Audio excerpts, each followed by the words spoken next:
Baiklah, saya akan menyampaikan materi bab 6 dengan judul transaksi entitas induk dan entitas anak aset tetap. Yang pertama, ada transaksi penjualan aset tetap, dampak terhadap pencatatan entitas induk. Transaksi penjualan aset tetap antara entitas induk dan entitas anak akan menghasilkan keuntungan dan kerugian. Keuntungan atau kerugian tersebut belum terrealisasi apabila selama aset tetap tersebut masih dimiliki oleh entitas induk atau entitas anak. Atas keuntungan dan kerugian tersebut, entitas induk harus membuat pencatatan atau jurnal. Dampak terhadap jurnal eliminasi.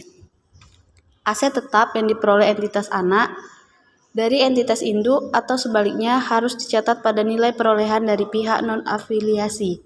Selama aset tersebut masih digunakan oleh entitas anak atau entitas induk, maka keuntungan atau kerugian yang diakui oleh entitas induk atau entitas anak belum terrealisasi. Sehingga perlu dibuat jurnal eliminasi untuk menyusun laporan keuangan konsolidasian. Keuntungan atau kerugian atas penjualan aset tetap antara entitas induk dan entitas anak akan terrealisasi pada saat pelepasan. Lanjutan dampak terhadap jurnal eliminasi untuk aset tetap yang tidak disusutkan atau tanah, keuntungan atau kerugian akan terrealisasi pada saat pelepasan aset tersebut.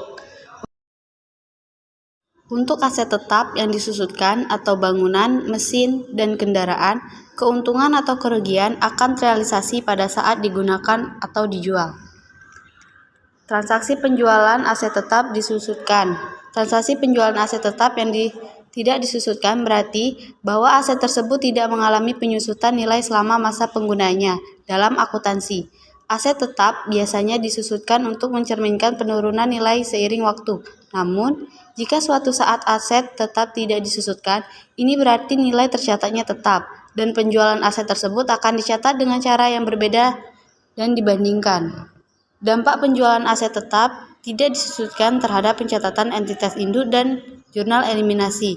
Yang pertama, pencatatan pendapatan, nilai buku, laba rugi penjualan. Jurnal eliminasi diperlukan untuk menghilangkan dampak transaksi entitas induk. Lalu transaksi hulu penjualan aset tetap tidak disusutkan atau tanah. Yang pertama, pencatatan penjualan. Yang kedua, pencatatan nilai buku. Lalu transaksi hilir penjualan aset tetap tidak disusutkan. Yang pertama, pencatatan penjualan oleh entitas induk.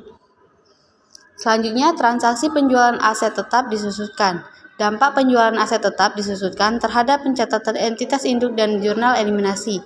Yang pertama, penghapusan aset, pencatatan pendapatan, pengakuan laba rugi, jurnal eliminasi untuk menghilangkan efek transaksi dari laporan. Transaksi hulu penjualan aset tetap disusutkan. Yang pertama, pencatatan oleh entitas anak. Entitas anak dicatat terhadap dari penjualan entitas tetap. Yang kedua, pencatatan oleh entitas induk. Entitas induk mencatat pembelian aset tetap tersebut. Nilai yang dicatat adalah harga beli dan harus diperhatikan akumulasi. Transaksi hilir penjualan aset tetap disusutkan atau peralatan. Yang pertama, pencatatan oleh entitas induk ketika entitas induk menjual peralatan tersebut. Pendapatan dari penjualan akan dicatat, nilai buku peralatan yang dijual akan dihapus dari neraca. Yang kedua, pengakuan laba rugi.